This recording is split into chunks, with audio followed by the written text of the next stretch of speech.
El hombre está hecho como un ser social.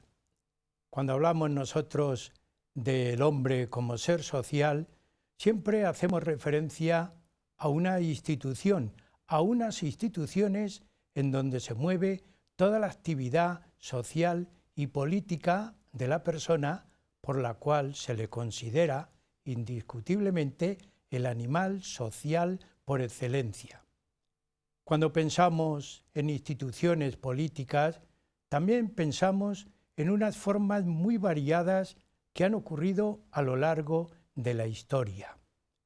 Esas formas de gobierno parten desde el concepto de gobierno de una sola persona hasta el gobierno del pueblo o el gobierno democrático.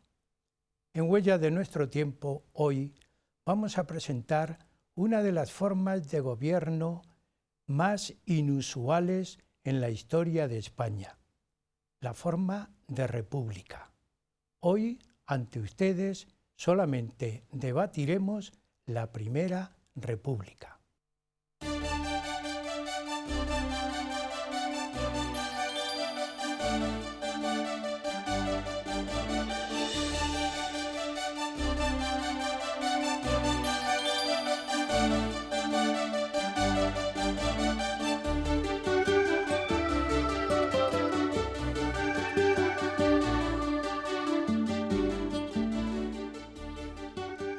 La sociedad política se apoya indiscutiblemente en un concepto que todos ustedes lo entienden y lo comprenden, en lo jurídico.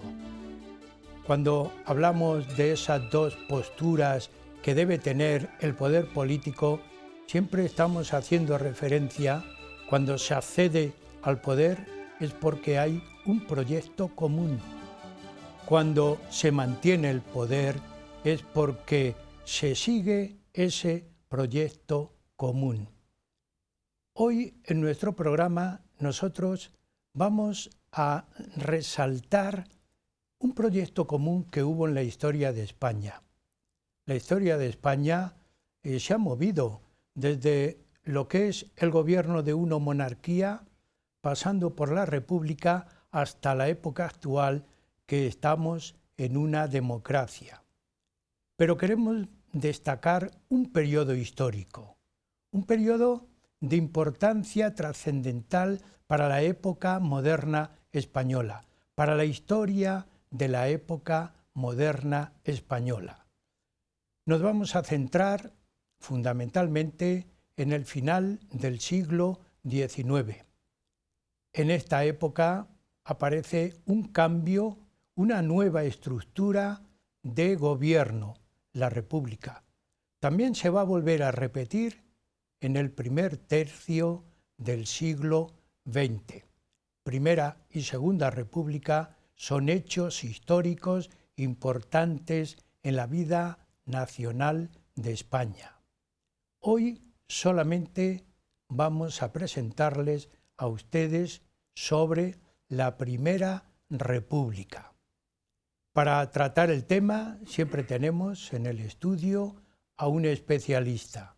Hoy contamos con don Florencio Huerta García, al que le damos la bienvenida porque siempre nuestros invitados mueven la agenda, pero siempre la mueven haciendo mucho ruido porque tienen que modificar muchas cosas. Sé que tú has modificado, Florencio, tu agenda para venir al programa y yo por ese motivo, en nombre de Huellas de Nuestro Tiempo, te agradezco el esfuerzo. Así que va por delante el agradecimiento de todo el programa. Y es un placer. A don Florencio Huerta ya le hemos tenido en el estudio en otras ocasiones, hablando de temas de educación, porque él es profesor, es catedrático, es doctor en Historia por la Universidad Complutense de Madrid, catedrático de Historia en bachillerato en un centro de Toledo, toledano, en la antigua Universidad Laboral. ¿Cómo se denomina ahora el centro? Pues IES, Universidad Laboral. Ah, muy Mira, hace bien. muchos años, cuando pasó al ministerio, antes era del Ministerio de Trabajo, pasó a Educación, un claustro votó conservar el nombre de Universidad Laboral. Pues muy bien. Así que, Pues ahí está en activo aún don Florencio Huerta. Él es un investigador, como todos los que pasan por el estudio. Pertenece a la Cofradía Internacional de Investigadores de Toledo y tiene múltiples actividades. Profesor de la UNED, es investigador, pero proyectada esa investigación en libros de texto, que es lo que más fuerza tiene y empuje en la vida educativa española. Es conferenciante y además partícipe de muchos trabajos, todos referentes a historia moderna. Tu especialidad es historia moderna. Bien, pues tenemos situado a don Florencio Huerta. Yo, después de este planteamiento, de esta presentación, estoy deseoso de plantear la Primera República, que hoy vamos a hablar. La situamos en la última parte, en el último tercio del siglo XIX. El siglo XIX es convulso. ¿Cómo situamos esta república, cambiando totalmente el concepto que en España se sigue durante tantos siglos de monarquía? Esto tuvo que ser pues un choque fuerte. ¿Lo podemos considerar de esa manera? bueno, la Primera República realmente está en nuestro siglo XIX. Y nuestro siglo XIX sí es convulso. Lo que no es un siglo particular. Lo veremos después si hablamos del contexto europeo. ¿Por qué no es particular? Porque realmente la historia de Europa en ese siglo es bastante complicada. Esa especie de singularidad que se da siempre a la historia de España, yo creo que es discutible en este caso. Una cuestión también importante de las dos experiencias republicanas que hemos tenido en España es que casi todos los enfoques que hay en general son enfoques de tipo político, es decir, cuál fue la evolución y demás. Y se ha mirado poco lo que es digamos, la evolución económica y social de esos años, que yo creo que explican el hecho republicano en ambos casos. ¿Cuál fue también, digamos, ese contexto internacional? E incluso también algunas cuestiones como sería la evolución ideológica. Es decir, no habría república sin republicanismo. Sí, Y sí. el republicanismo realmente surge en unas determinadas condiciones y a partir de una serie, digamos, de ideologías anteriores. Sí. ¿Qué Después, ideologías, perdón, sí, Florencio, qué ideologías de tipo sociológico? ¿Puede valer el término más sí, que político? Porque tú estás planteándolo bueno, como... realmente el krausismo Sí, tiene mucho que ver, los prohombres de la Primera República entran dentro de esa corriente, incluso están en la base de la institución libre de enseñanza, y eso es indudable. El republicanismo, además, surge un poquito a partir de lo que es las ideas democráticas, el Partido Democrático. A su vez, el Partido Democrático viene a ser una escisión de lo que es las tendencias progresistas, ¿no? A lo largo del XIX, en España, con esos términos, pero realmente en muchos países existe un liberalismo, digamos, de tipo más conservador, lo que aquí llamábamos moderados, más otra parte que es más de tipo progresista, pero ambos están de acuerdo sobre todo en la idea del sufragio. El sufragio debe ser censitario, los moderados muy restringido, los sí, sí. progresistas menos restringido, lo cual va a dar acceso en mayor o menor medida a más capas de población. Bien, dentro de los progresistas habrá unos que pidan un sufragio universal masculino, siempre en la Sí, época, y esos vienen a ser los demócratas. sí. De los demócratas surgirá una especie de equivalencia de que sufragio universal masculino, ideas de laicidad, ideas de igualdad y demás, eso debe ser el modelo republicano. ¿De acuerdo? Pero yo creo que lo importante al principio, si me permites, es insertar lo que decíamos, la Primera República en esa evolución, ¿no? Y el siglo XIX es complejo. Se pueden poner como dos fechas, digamos, de comienzo y de final, ¿no? Uno sería 1788 y la otra del final sería 1902. Y nosotros empezamos con un reinado que pone fin, o que entra en crisis el antiguo régimen, Carlos IV, tenemos nuestra guerra de independencia, 1808-1814, que incluye, digamos, el nacimiento del liberalismo, digamos, político, actuante. Ese liberalismo en España. viene de Europa. ¿Cómo está Europa en estos momentos? Bueno, pues el liberalismo tiene muchas bases, digamos, desde el punto de vista económico, lo que viene a ser Adam Smith, las primeras ideas de los economistas clásicos, viene a tener nuestro liberalismo una base, digamos, histórica, jovellanos, y los ilustrados hablan siempre o ponen, digamos, en marcha unas ideas de tipo liberal, pero que siempre las intentan entroncar con la evolución histórica de España. Aquí tenemos un panorama introductorio importante para demostrar, como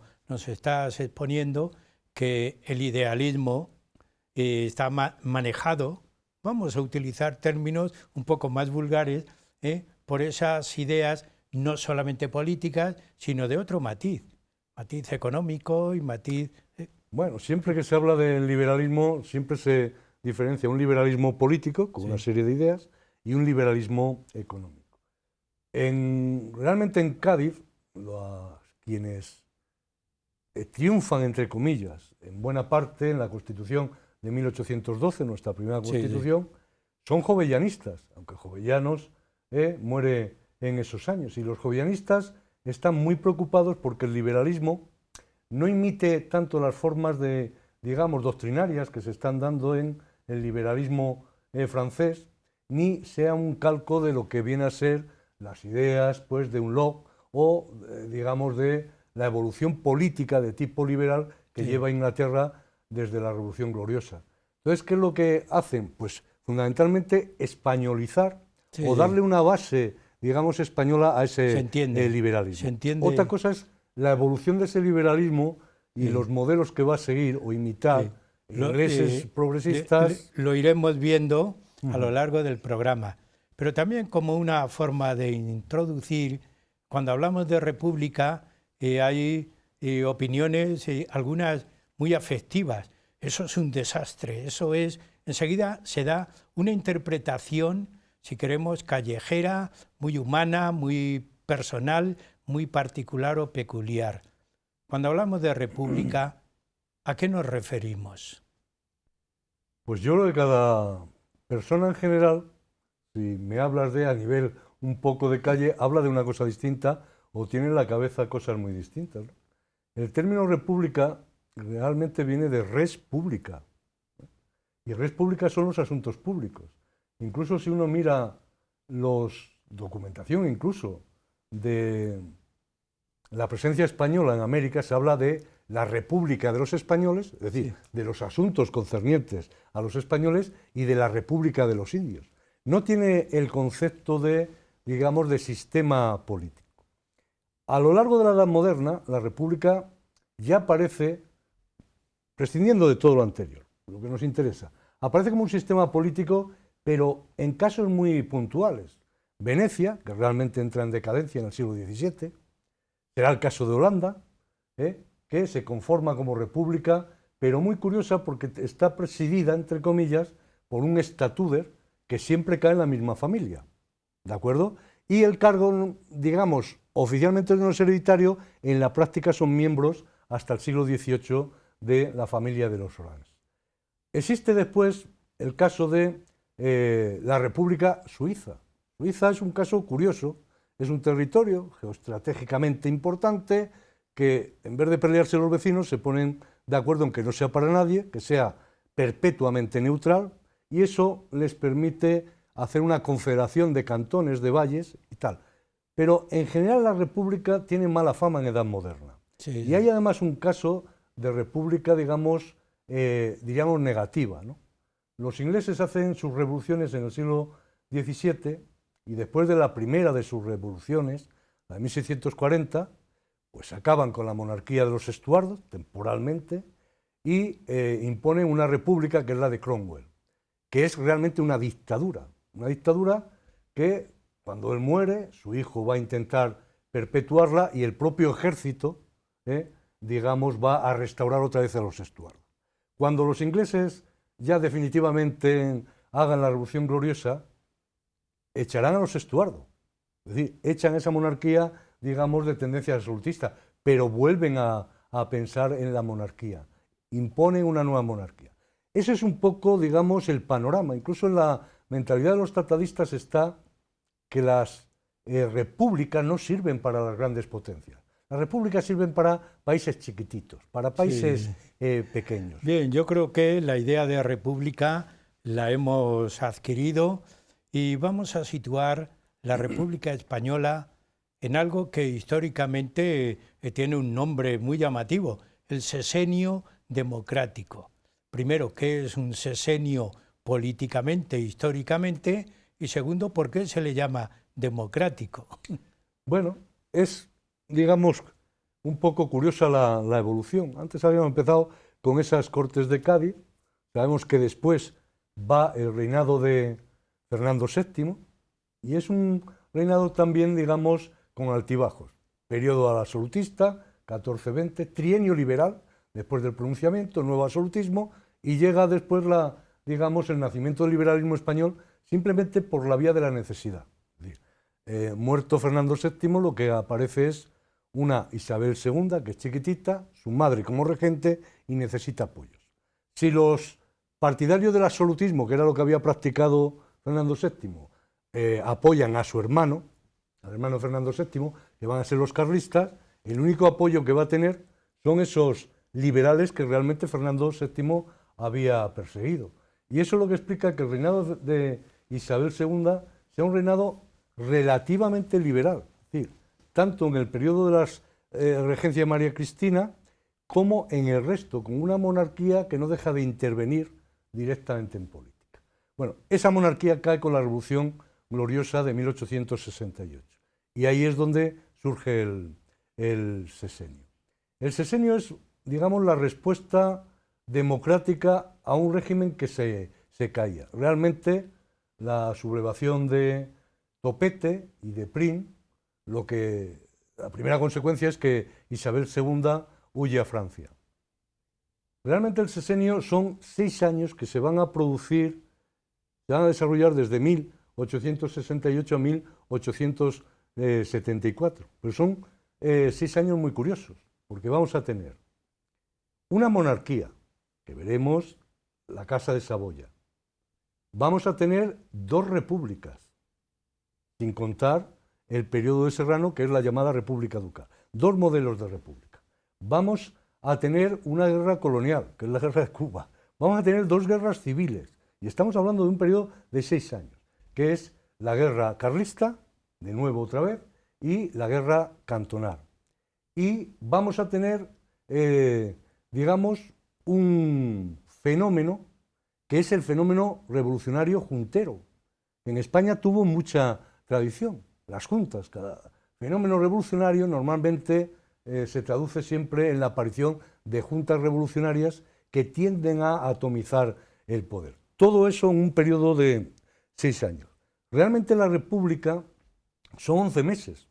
De 6 años corresponde solo a 11 meses. 11 meses muy, digamos, convulsos, en muy este rápidos. periodo de 6 años se produce la República, que tiene una duración corta. 11 meses, 11 meses. ¿Y cómo está Europa? ¿Hay alguna intervención europea en estos momentos que pueda condicionar el establecimiento de la Primera República?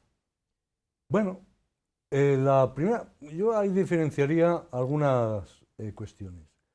Lo que fue la Gloriosa, es decir, el cambio de régimen, la caída de Isabel II, pues en general se consideró en Europa que era algo aceptable.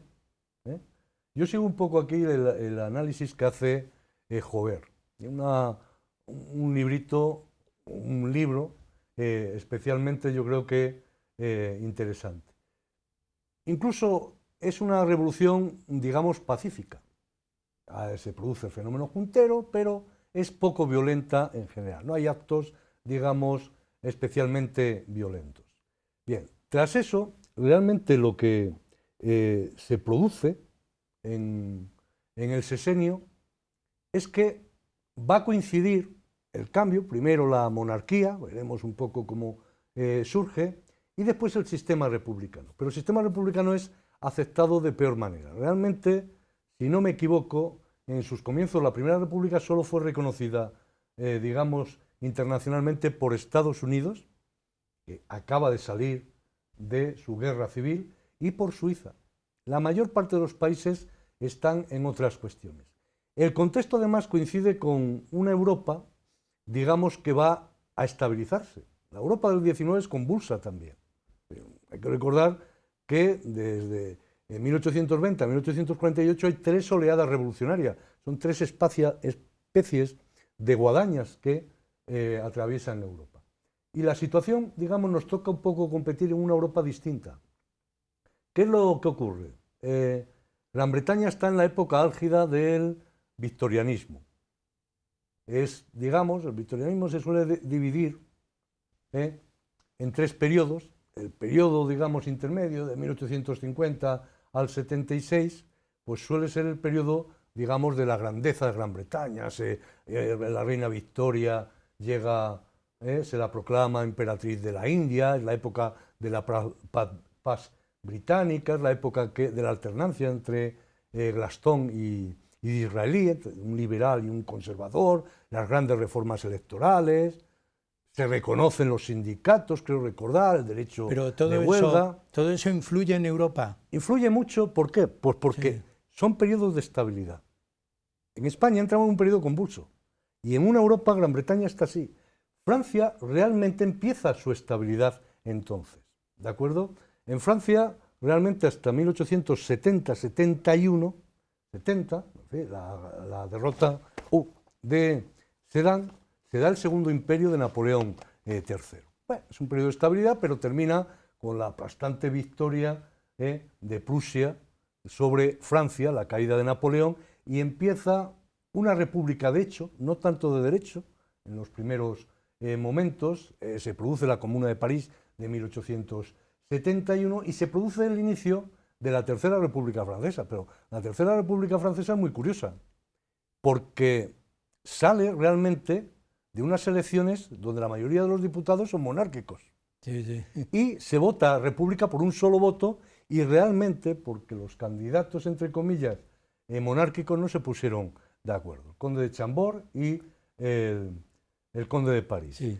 Pero los 2 primeros presidentes, que son Thiers, si no recuerdo mal, y Masmau, son monárquicos los 2. Realmente hasta el año 78... no tienen 1878, creo, o 79, sí. No tienen el primer presidente de ideas republicanas. Alemania está en pleno auge. Se ha unificado en 1871 y va económicamente muy fuerte y se convierte en una gran potencia. Tenemos unos modelos europeos, ¿no? Los españoles, que vamos a la zaga, nos ponemos a nivel. ¿Cómo vamos nosotros? Bueno, digamos que en Europa se produce la estabilidad, o el inicio de la estabilidad en algunos casos, mientras en España estamos, digamos, en un periodo convulso, por decirlo también con el mismo término. Hay también un hecho importante, que es que, digamos, la derrota de Francia, curiosamente, tiene también una lectura en la política de la época, que es que coincide la derrota de Francia, un pueblo latino, con el auge de Alemania, que es un pueblo germánico.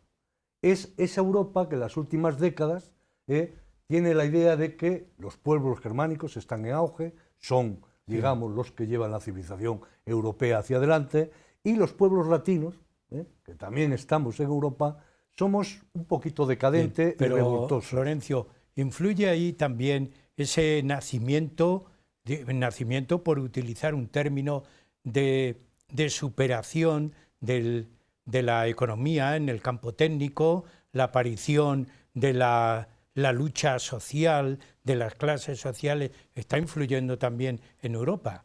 ¿Influye de tal manera que podamos decir que es un acontecimiento también a tener en cuenta? Yo creo que en la Primera República influyen, digamos, fundamentalmente factores políticos. Hay que tener en cuenta esa evolución de las ideas, Sí. esa evolución, digamos, social y económica, pero en la parte económica, es decir, la Europa de esta época está iniciando esa segunda revolución industrial. Países como Gran Bretaña llevan ya un siglo de revolución industrial, porque son quienes la inician. Y la idea es que España es un país atrasado, pero realmente yo creo que es una idea equivocada.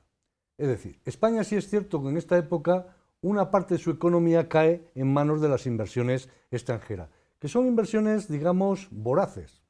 No están para desarrollar el país, sino para aprovechar ¿Dónde recursos. invierte? Con esa idea llegamos a la mitad del programa, pero ¿dónde invierten en las potencias económicas extranjeras en España? ¿Hay algunas parcelas posibles? Hay parcelas claras. En el reinado de Isabel II, el gran negocio son los ferrocarriles. ¿Por qué? Porque son, digamos, concesiones del Estado que se compromete a, entre comillas, a una serie de beneficios. Muchas veces esas inversiones caen en manos de empresas extranjeras que consiguen, incluso, que hasta el acero de las vías pueda ser importado, lo cual afecta a nuestra siderurgia que está en marcha. Sí, ¿De acuerdo?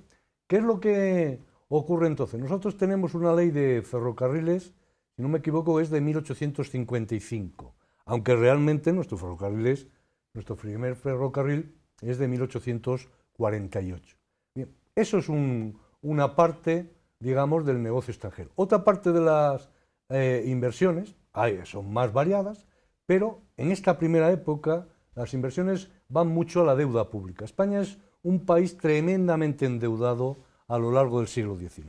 Y tiene además un problema, tiene una deuda heredada y tiene además el problema de las guerras carlistas. Eso en parte explica las desamortizaciones, es decir, el Estado necesita dinero para, digamos, seguir manteniendo el crédito. Nos tenemos que quedar con esa idea porque llegamos a la mitad del programa. Muy bien. Así que hacemos un descanso y seguimos. También a ustedes les emplazamos a dentro de unos minutos continuaremos, estamos en el programa Huellas de nuestro tiempo.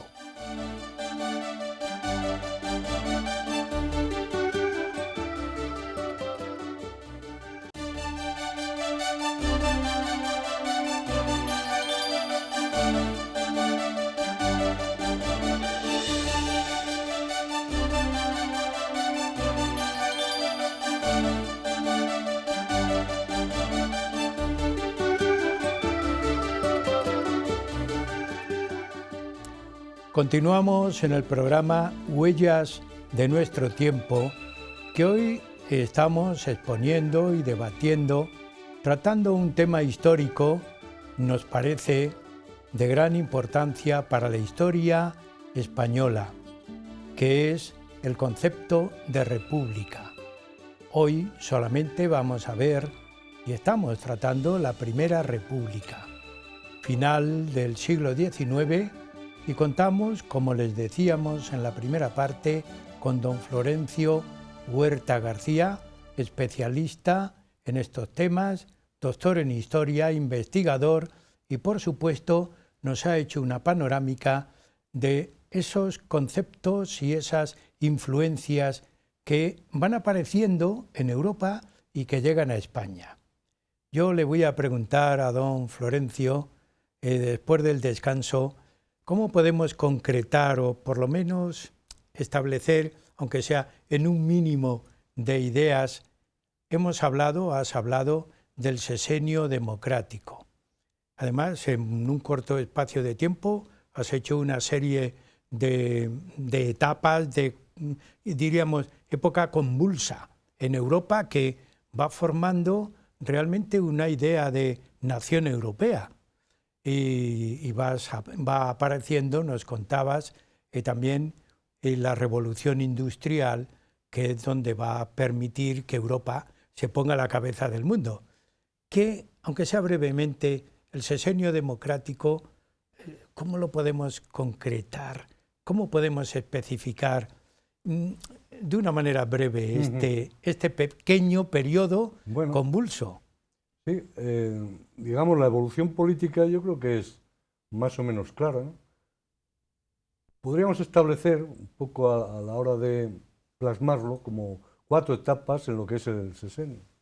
Tras la Revolución Gloriosa, lo que se establece es el fenómeno juntero y un gobierno provisional. Realmente, en las primeras semanas tiende a actuar la Junta Revolucionaria de Madrid como una especie de gobierno, y en cada lugar se forman esas juntas revolucionarias que suelen estar dominadas por los demócratas, progresistas y por republicanos en general. La Junta de Madrid lo que va a hacer es encargarle a Serrano, que realmente es el que debía haber encabezado la Revolución de 1688, la formación de un gobierno provisional. Es ese gobierno el que toma las primeras medidas, algunos decretos, digamos, de reforma, incluyendo lo que es el sufragio universal masculino.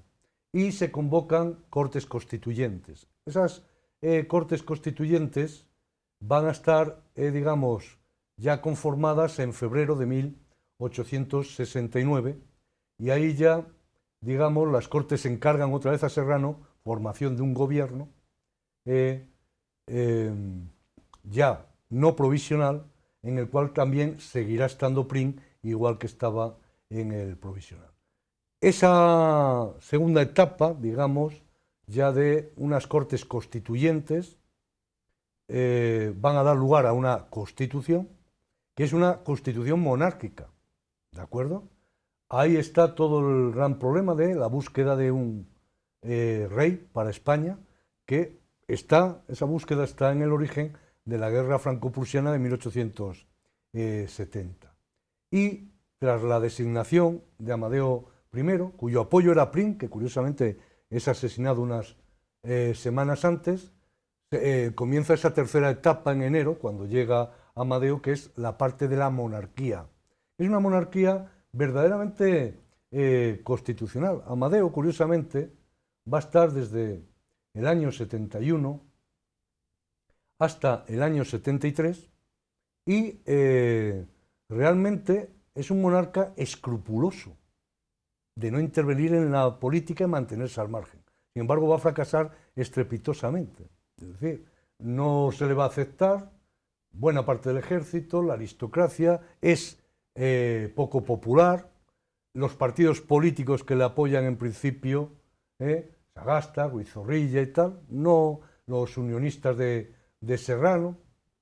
Hay un verdadero, digamos, una verdadera guerra política que va a hacer que se sucedan los gobiernos, no haya estabilidad, y al final lo que hace Amadeo es simplemente irse.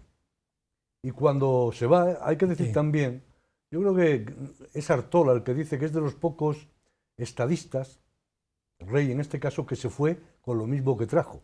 Y eso en la historia de los países es de agradecer. Bien, ¿qué es lo que ocurre entonces? Pues se produce una cuestión curiosa. La Constitución de 1869 era bicameral. Había un Congreso y un Senado, pero prohibía la reunión conjunta. Bien, el mismo día que Amadeo abdica y se va, se produce una reunión conjunta de cámaras, de las Cortes de ambas cámaras, y proclaman la República. Y tenemos ahí ya esa cuarta etapa, que es realmente la Primera República, cuyo origen es complicado también. ¿Qué fecha o qué época podemos situar? Porque dura poco, pero hay una fecha de inicio. Bueno, la Primera República dura desde lo que es febrero. Proclamación siempre se considera la fecha simbólica del 11 de febrero, si no recuerdo mal, hasta enero del año 74. 1873 a 1874. Enero. Y curiosamente, en enero, cuando se produce la caída del último presidente republicano, que es Castelar, pues estamos también ante un problema, igual que habíamos tenido un problema con la abdicación de Amadeo. ¿Qué hacer?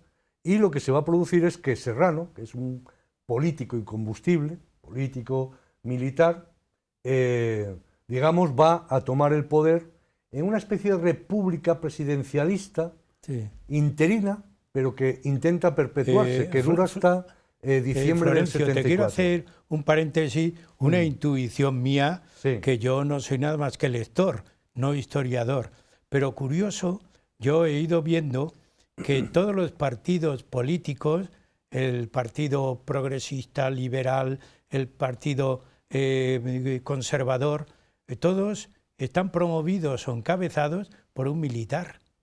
¿No es llamativo eso? Bueno, realmente el siglo XIX... Es una pregunta fuera de contexto, pero a mí me parece que es una intuición. Bueno, el siglo XIX te decía que es un siglo de pronunciamientos. Es decir, ¿y quiénes hacen los pronunciamientos? Pues quien tiene el poder, digamos, la fuerza, es decir, los militares. Pero un pronunciamiento es simplemente una llamada de atención al poder de que no se está de acuerdo con determinadas cosas. El poder lo que hace es atender esa llamada porque quien la hace son militares de prestigio o militares que tienen fuerza, digamos, mando en plaza. Los pronunciamientos de la historia de España han sido continuos. Realmente los pronunciamientos terminan con la Restauración, un poco fuera de nuestro ámbito. Cuando Cánovas pone en marcha el régimen de la Restauración a partir de 1875, hay una cosa, digamos, con la que él había huido, que es la intervención de los militares en la vida política, como políticos, o simplemente con esa especie de pronunciamientos, diríamos, de llamadas de atención del que tiene fuerza. Y lo que hace él es, al final, por la vía, digamos, Martínez Campos se subleva, se pronuncia en Sagunto pidiendo la restauración borbónica. Siguiendo mi pregunta, pero ya lo amplías tú, has explicado que los militares son los que tienen la fuerza y son los que, diríamos, dan el salto, el golpe, o aparecen en escena. Pero, ¿qué partidos están surgiendo, viviendo e incluso potenciando este pequeño periodo republicano? Pero es un poco continuar el hilo. Es decir, esos militares actúan porque son de unas tendencias definidas. Unos serán, pues vamos a poner el caso de Narváez, serán, digamos, de tipo ideología liberal moderada. Otros serán de ideología liberal progresista. O'Donnell, otro Espartero, es el típico militar que es militar efectivo, llegará a ser regente de 1840 al 43, tendrá el poder como político también en el bienio progresista, 1854 al 56, son, digamos, gente que actúa o que se aprovecha, entre comillas, del prestigio militar para actuar en política. Sí. Eso se da en todo, es decir, el presidente, primer presidente norteamericano después de la Guerra Civil, bueno, pues es simplemente un general victorioso del bando de la Unión. Pero, si me permites, lo que hace Cánovas es, no tiene más remedio que aceptar, digamos, el pronunciamiento de Martínez Campos en Sagunto. Pero él lo que va a hacer, nada más estar en el poder, es que los militares se dediquen a la milicia. Y para eso crea algo muy curioso en el siglo XIX, que es la figura del rey militar. Es decir, Alfonso XII, que es el rey de la Restauración,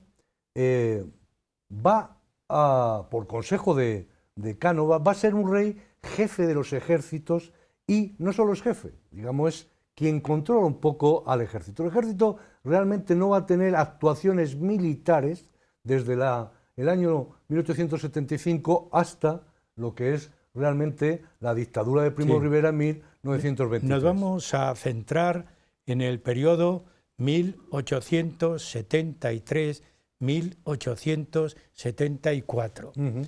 Hay 4 presidentes de gobierno.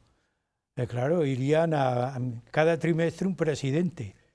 ¿Qué ocurre? ¿Cómo? Bueno, aunque digamos, sea una forma muy rápida la explicación, pero ¿qué ocurre?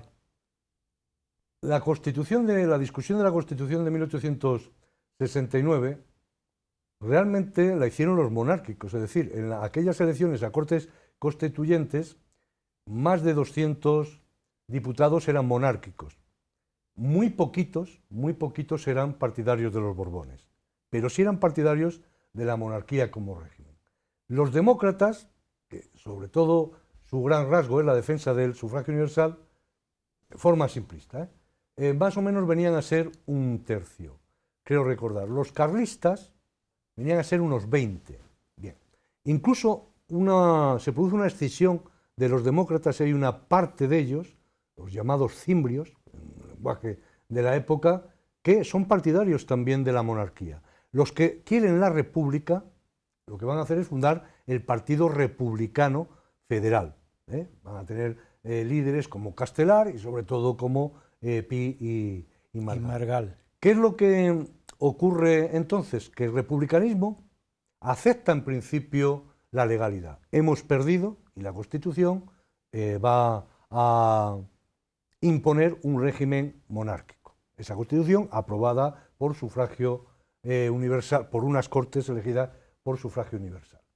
Pero las juntas vuelven a aparecer, es decir, vuelve a aparecer un fenómeno juntero. Es decir, los republicanos, digamos, de calle, una parte, digamos, de los demócratas y demás no aceptan eso. Y ese fenómeno juntero es curioso que se da en las mismas zonas donde va a aparecer, o más o menos, las mismas zonas donde se da el cantonalismo, ¿de acuerdo? Y respecto a la sucesión de presidentes, pues realmente la Primera República, yo creo que es una república sin republicanos. Y me explico. El republicanismo en España realmente no tenía tradición y copiaba un poco los modelos, su utopía era un poco lo que es el modelo federal norteamericano y también el suizo.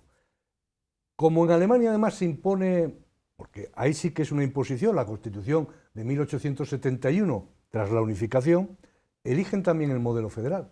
Entonces, el federalismo en España es una especie, digamos, de imagen importada.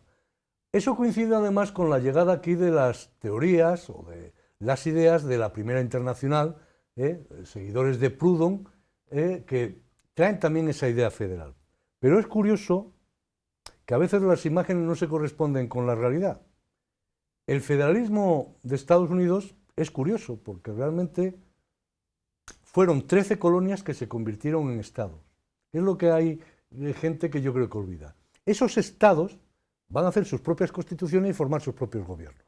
Y ya que pelearon unidos contra los ingleses, van a decidir seguir unidos. Y van a crear la Constitución de 1787, que es una constitución federal. Pero esa constitución no todo el mundo la entiende siquiera allí. Pero igual. en España eso en la Primera República no cuadró. No, pero fíjate lo curioso. El sistema americano termina en una guerra civil, que es la Guerra de Secesión, sí. 1861-65. Estamos en el periodo más o menos de esos años. Habían terminado una guerra civil. ¿Por qué? Porque el sur consideró que tenían derecho a separarse y el norte dijo que de ahí no se separaba nadie. Y realmente gana el norte. Una idea federal, por tanto, curiosa, copiar el sistema de Estados Unidos. De estados, colonias que se vuelven estados independientes y deciden unirse. En el caso de España estamos ante un único país que estaba unido. Siguiente cuestión curiosa es el federalismo alemán. El federalismo alemán era muy curioso porque realmente el predominio era de Prusia. Tenían mayoría en la Cámara Alta.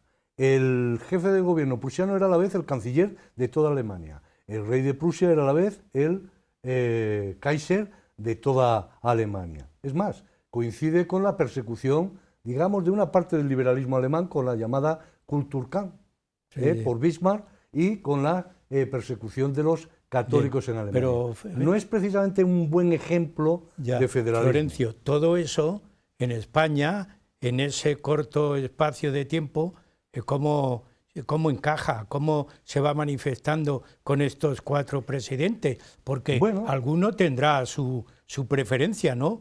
Intentará imponer. El federalismo en España tiene 2 ramas. Una es, digamos, el republicanismo. Sí. El republicanismo unitario. Y otra es el republicanismo federal. Es decir, tan república es la Tercera República Francesa y huyen del federalismo. Es decir, es una república unitaria. ¿Cómo puede ser el modelo americano, que es también república? Pero ya estamos un poco... Permíteme un poco porque la sucesión va así. Y después hay otra cosa, no es lo mismo un sistema presidencialista como el de Estados Unidos que un sistema, por ejemplo, como la actual Italia, donde el poder ejecutivo está en manos del gobierno y el presidente de la República tiene muy poco poder. Entonces, el presidente de la República en Estados Unidos es el poder ejecutivo. Unas repúblicas son presidencialistas y otras no. ¿Y qué es lo que ocurre en España? Que los propios republicanos están divididos. Tenemos a los dos primeros presidentes, que es, creo, por donde va tu pregunta. Figueras es partidario del federalismo, pero realmente dura de febrero a junio del 73, febrero a junio. Tiene que apechugar con la guerra cubana, que ya está, tiene que apechugar con la guerra carlista, que ya está, con las propias divisiones, y va a surgir también el fenómeno, hemos dicho, juntero. El segundo presidente, que es el que lleva a cabo el proyecto de Constitución de 1873, es un poco el padre del federalismo en España, que es Pi Margall, ¿de acuerdo? Pi Margall es un hombre curioso, tiene un verdadero tocho, un libro muy interesante que se llama Las nacionalidades, ¿no? Y él es el alma del federalismo español, pero dura junio y julio. ¿Por qué? Porque no puede con el fenómeno cantonal. Sí, y seguimos. Sí. Seguimos porque te voy a preguntar ahora me permite por que el termine, cantonalismo. Sí. ¿Qué es lo que ocurre? Que el cantonalismo es violento, es una sublevación. Es un intento con muchos modelos, muchos modelos. En unos sitios lo protagoniza una especie de burguesía media, en otros sitios si podemos ver una imagen de cantonalismo en España en esta época, ¿qué es realmente cuando se habla de cantonalismo? ¿A qué nos referimos? Bueno, el cantonalismo es un poco es un federalismo, digamos, de abajo arriba, cuando realmente... Mira, ahí tenemos un mapa en España. Sí, si os dais cuenta, el cantonalismo se da fundamentalmente en lo que es la zona de Andalucía y la zona del Levante. Tiene también puntos en lo que es Salamanca, lo que es la zona de Extremadura, y realmente el cantonalismo, hay zonas como Valencia, que quienes lo lideran son la pequeña y mediana burguesía. No hay problema. Hay zonas como Alcoy, como Sevilla, parece que Málaga, donde el cantonalismo enlaza con realmente cuestiones de tipo social, ¿de acuerdo? Hay quien defiende que el cantonalismo, el movimiento obrero, está dentro, y otros lo que piensan, y ahí apelo otra vez a Jover, que el movimiento obrero realmente actúa un poco a título individual, los obreros, y a veces simplemente por problemas propios de determinados sitios, la industria textil en Alcoy, con una masa obrera importante, con organizaciones obreras que sí entran en el cantonalismo y en Andalucía. Pero el cantonalismo es muy... Sí. O Sevilla, también, ¿no? Problemas también, digamos, de jornaleros, toda esta zona. Pero realmente el cantonalismo es muy heterogéneo. Lo que sí es cierto es que parece una paradoja, pero realmente ese intento de imponer el federalismo cantonal desde abajo impidió que se consolidara una república federal puesta desde arriba. Y si hubiera ocurrido eso, la primera república había seguido en el tiempo. Bueno, el futuro es difícil de saber, pero bien, incluso los historiadores también no solo el futuro de ahora, sino una perspectiva en este caso. El futuro a partir de ahora es difícil. Y el pensar lo que hubiera ocurrido, los futuros, digamos, alternativos, es también difícil. ¿Qué es lo que ocurrió entonces? Pues realmente es muy curioso que el federalismo desde arriba dividía España, o mejor dicho, dividía el Estado español en 17 unidades. Es muy curioso porque tenemos 17 autonomías. Yo creo que si pudiéramos ver, porque tenemos también preparada una imagen para que nuestros telespectadores vean en qué se quedaría convertida España. No, ahí lo tenemos. Muy bien. Alguien nos podrá decir, esas ahí son lo que las regiones, es curioso, ¿no? Andalucía está dividida en dos, y realmente lo que es España serían 15, digamos, estados federados, ¿de acuerdo? A esos 15 habría que sumarle Cuba y Puerto Rico. Curiosamente, Filipinas se consideró que no tenía un desarrollo suficiente para entrar en la categoría de un Estado más. Esa idea de Pi Margall, además, enlaza con el federalismo en España, defendía, y también tuvo fuerza un tiempo en Portugal, una federación ibérica. Es decir, estaba pensado también para que entrara Portugal como un Estado más en esa federación ibérica. Incluso la idea de los federalistas españoles y de algunos era una especie de Estados Unidos federados de Europa. ¿De acuerdo? Estamos en el tercer de los presidentes. No, el tercer presidente es Salmerón. Salmerón. Salmerón supone ya un giro conservador en esa Primera República y una tendencia, digamos, al unitarismo. Se huye de lo que es la Constitución de 1873, es non nata, es decir, es un proyecto, nunca entró en vigor. Salmerón va a poner en manos de los militares a arreglar, entre comillas, el problema cantonalista, que es un problema que no hay que olvidarlo. Está en paralelo, en ese mapa veíamos, en rojo, esas llamaradas, la zona de la sublevación carlista. Por tanto, lo que hace es, digamos, que España tiene dos guerras civiles, que era lo que yo decía de lo convulso de esos 6 años. Y las tienen paralelos, las sublevaciones cantonalistas y la sublevación o la guerra, la tercera guerra carlista, que va del 72 al 76. Salmerón no tiene problemas en enviar al ejército a acabar con el cantonalismo. Martínez Campos se va a encargar de la zona del Levante, sí, y Pavía de la zona ¿Podemos sur. resumir los grandes problemas que tuvo en este corto espacio de tiempo la Primera República? Resumirlo. Sí, simplemente es un poco lo que hemos hablado. Los problemas son de todo tipo. Hemos visto ahí que algunos problemas son heredados, es decir, la sublevación cubana, el famoso grito de Yara, que da inicio a esa guerra, es de 1868. La guerra carlista es de 1872 al 76. La República nace en el 73. Y el cantonalismo. Pero ¿no? El cantonalismo es específicamente republicano.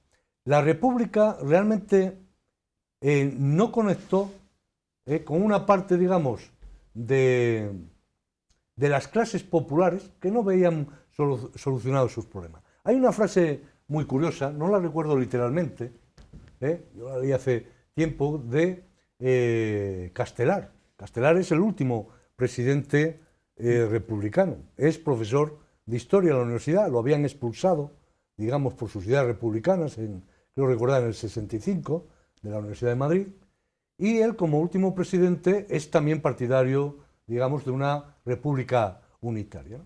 Y él viene a decir que la revolución política ya está hecha, es decir, hemos conseguido la república. Ahora lo que hay que luchar es contra las reformas socialistas. ¿Por qué? Porque dice él, las reformas socialistas van contra la libertad e incluso contra la dignidad de las personas. ¿Qué significa eso? Que dentro del republicanismo hay republicanos de un tipo y de otro. Y realmente la república, hay muchos decretos sobre el papel. Uno de reforma agraria, hay otro sobre la enseñanza primaria obligatoria y gratuita, hay decretos, digamos, sobre el trabajo infantil, regulando, prohibiendo, todas estas cosas. Pero se queda un poco en el papel. Después, ¿qué es lo que ocurre? Que el cantonalismo ahuyentó a las clases altas. Es decir, las clases altas, que son aquellos que manejaban tradicionalmente el poder, que se ven un poco fuera del poder. Tenemos, Florencio, tenemos que ir cortando por el tiempo. Yo creo que está la idea muy clara. Solamente como idea, para terminar el programa, hay una recuperación monárquica que termina con la República. Brevemente. Sí, hay una etapa, digamos, intermedia de transición, que decíamos, cuando realmente Pavía da un golpe de fuerza. Pavía es entonces capitán general de Madrid y disuelve las Cortes. se están produciendo una serie, digamos, de acontecimientos, de votaciones que van más allá de lo admisible, digamos, para una parte del republicanismo, por una parte, digamos, también de los políticos de un lado y de otro. Ese golpe de fuerza, esa disolución, lleva a proponerle de nuevo a Castelar, que estaba perdiendo las votaciones, digamos, a que forme gobierno. Él se niega y entonces el gobierno se le da a Serrano. Serrano establece lo que se conoce como la República Ducal. Serrano va a acabar ya definitivamente, bueno, realmente creo que es en enero, cuando acaban los últimos focos cantonalistas, especialmente de Cartagena, que fue el más fuerte, y creo que el último fue también Cartagena y Málaga. Serrano va a llegar hasta diciembre y es un régimen impersonal. Intenta agrupar, digamos, a los políticos. Tenemos, Florencio, un minuto. ¿Cómo se hace la restauración? Aunque sea de nombre, Bien, pues nada más. De nombre es que en diciembre el general Martínez Campos se pronuncia en Sagunto. Declara, digamos, que hay que acabar ya con esa república ducal, con ese régimen interino, y que él es partidario, digamos, de la restauración en la figura del hijo de Isabel II, que se estaba formando entonces como militar en la Academia Sandur, en Gran Bretaña, y Cánovas, que era el que había, digamos, llevado a cabo toda la campaña de restauración de los Borbones, lo que hace es toma el poder. Alfonso XII llega en enero y ya tenemos con ahí Alfonso XII terminamos la República, pero también el programa. Yo te agradezco en nombre de Huellas de Nuestro Tiempo, que claro, son muchos datos, pero bueno, creo que expuesto el tema como deseábamos. Un bosquejo de Así que muchas gracias, Florencio. Y también a ustedes, como siempre, yo les agradezco para que continúen cada semana viendo Huellas de Nuestro Tiempo.